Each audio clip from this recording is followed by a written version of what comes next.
ఇదేంటి సాంబార్ తెలుసు, కందిపప్పు తెలుసు, పప్పులు తెలుసు, కందికట్టు కూడా ఉంటుందా? ఉంటుందండి. ఇది ఎలా తయారు చేయాలో ఈరోజు ఈ రెసిపీని మీతో షేర్ చేసుకుంటున్నాను. సో ఇది ఎలా తయారు చేసుకోవాలో చూసేద్దాం. Let get started. కావాల్సిన పదార్థాలు: సన్నంగా తరుముకున్న ఆనియన్స్, ఒక 8-7 వెల్లుల్లిపాయలు తీసుకోండి, కొత్తిమీర,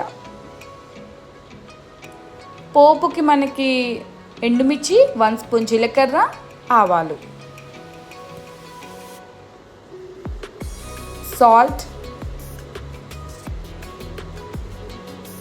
రెడ్ చిల్లీ పౌడర్, చింతపండుని నానబెట్టుకోండి. నేను నిమ్మకాయ సైజ్ కన్నా ఎక్కువే తీసుకున్నాను. ఇది నానబెట్టుకొని పక్కన పెట్టుకోండి.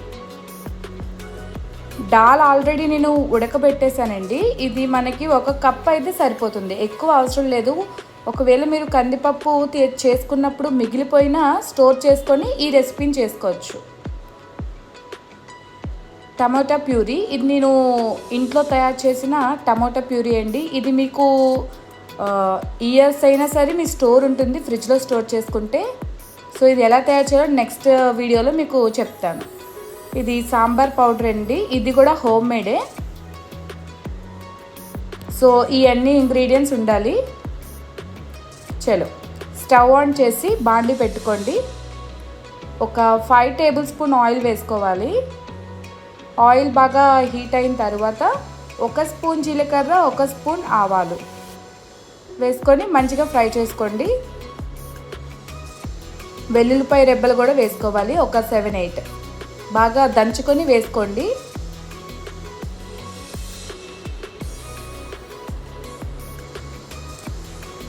వెల్లుల్లిపాయలు వేగిన తర్వాత ఉల్లిపాయలు, కొంచెం కొత్తిమీర వేసుకొని బాగా ఫ్రై చేసుకోండి. నార్మల్ ఫ్రై అయితే సరిపోతుందండి, హెవీ ఫ్రై చేసే అవసరం లేదు. కొంచెం ఎండుమిర్చి ఒక 5,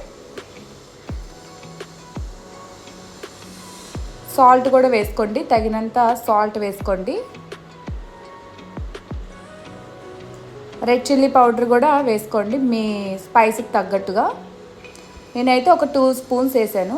సో ఈ ఆయిల్లో బాగా ఫ్రై అయిపోవాలి ఇవన్నీ కూడా. సాంబార్ పౌడర్ కూడా వేసుకోండి, ఒక 2 స్పూన్స్ అయితే సరిపోతుంది. ఆయిల్లో మంచిగా ఇవన్నీ ఫ్రై చేసుకోండి, సిమ్లో పెట్టుకోండి. కొంచెం ఫ్రై అయితే చాలు, మళ్ళీ ఓవర్ ఫ్రై అవసరం లేదు.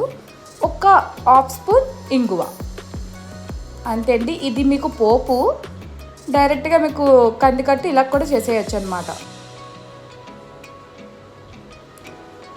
అండ్ ఫైనలీ ఒక 2 టమోటాస్, అంటే నేను ప్యూరీ తీసుకున్నాను. ప్యూరీ అయితే 3 స్పూన్స్ అయితే సరిపోతుందండి. టమోటా అయితే 1 చిన్నగా కట్ చేసుకొని ఫ్రై చేసుకోండి. అది మంచిగా దగ్గరగా ఏగిపోవాలి. తర్వాత నా దగ్గర వంకాయలు ఉన్నాయండి, వంకాయలు కూడా కట్ చేసి వేసుకున్నాను. మీ దగ్గర బెండకాయలు కానీ వంకాయలు కానీ వెజిటేబుల్స్ ఉంటే మీరు కట్ చేసి టమోటా ఎప్పుడైతే ఫ్రై అయిపోతే అవి వేసేయండి. వేసేసి మూత పెట్టేయండి. ఒక 5 మినిట్స్ అలాగా ఉంచేస్తే మీకు మంచిగా మసాలాలో మగ్గిపోతాయి. ఈ విధంగా ఒక కర్రీలాగా రావాలి.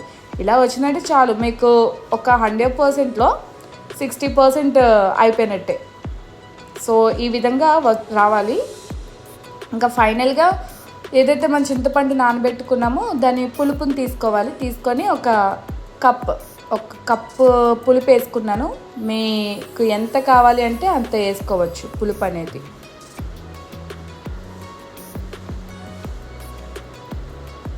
సో ఇలా మరుగుతుంది చూసారా? మరుగుతున్నప్పుడు ఏదైతే పప్పు ఉంది కదా, మనం ఆల్రెడీ ఉడకబెట్టుకున్న పప్పు ఉంటుంది కదా, అది ఇందులో వేసేసుకోవాలి. ఎక్కువ వేయవలసిన అవసరం లేదు, అంటే క్వాంటిటీ ఉండాలి. 1 గ్లాస్ కందిపప్పుకి 2 గ్లాసెస్ నేను వాటర్ అండ్ పులుపు తీసుకున్నాను. సో ఇది బాగా మరిగిపోవాలి. మరిగిపోయిన తర్వాత కొత్తిమీర అండ్ 2 స్పూన్స్ గీ యాడ్ చేసుకోండి. గీ మస్ట్ అండ్ షుడ్ అండి, టేస్ట్ ఇంకా బాగుంటుంది. గీ వేసుకోండి. ఇవి అంతా బాగా కలుపుకోవాలి. ఒక 2 మినిట్స్ ఇది బాగా మగ్గిపోవాలండి. అంటే ఆల్రెడీ మనం పులుపు మగ్గిపోయింది, ఇంకా పప్పు కూడా ఉడికిపోయింది కాబట్టి ఎక్కువ టైం పట్టదు, ఒక 5 నిమిషాలు అయిపోతుంది. ఇంకా ఫైనల్గా 1 స్పూన్ షుగర్ వేసుకోండి. ఈ టైంలోనే మీ సాల్ట్ కూడా అడ్జస్ట్ చేసుకోవాలి. సో సాంబార్తో రొయ్యలు ఫ్రై అంటే అదిరిపోద్ది కదా, అదే చూపిస్తున్నాను. పక్కన రొయ్యల ఫ్రై కూడా చేస్తున్నాను. ఆల్రెడీ రెసిపీ షూట్ చేసేసాను, మళ్ళీ ఎందుకు షూట్ చేయలేదు నేను. సో ఇంకా ఫైనల్గా డన్ అండి, అయిపోయింది. దీంతో వేడి వేడి అన్నంలో అలాగా ఆ పప్పు వేసుకుంటే, కందికట్టు వేసుకుంటే ఎక్స్ట్రాడినరీ అసలు. ఆ కందికట్లో వంకాయతో తింటే ఇంకా బాగుంటుంది. దీంతో రొయ్యల ఫ్రై, ఆహా ఏమి రుచి తినగా మై మరచి. ఎంతమందికి ఈ సాంగ్ గుర్తొస్తుంది చెప్పండి? నాకైతే ఈ సాంగ్ గుర్తొస్తుంది ఈ రెసిపీ చూస్తుంటే. సో మీకు ఈ రెసిపీ నచ్చినట్లయితే ప్లీజ్ లైక్, షేర్, సబ్స్క్రైబ్ కూడా చేయండి. Share with your friends. Bye.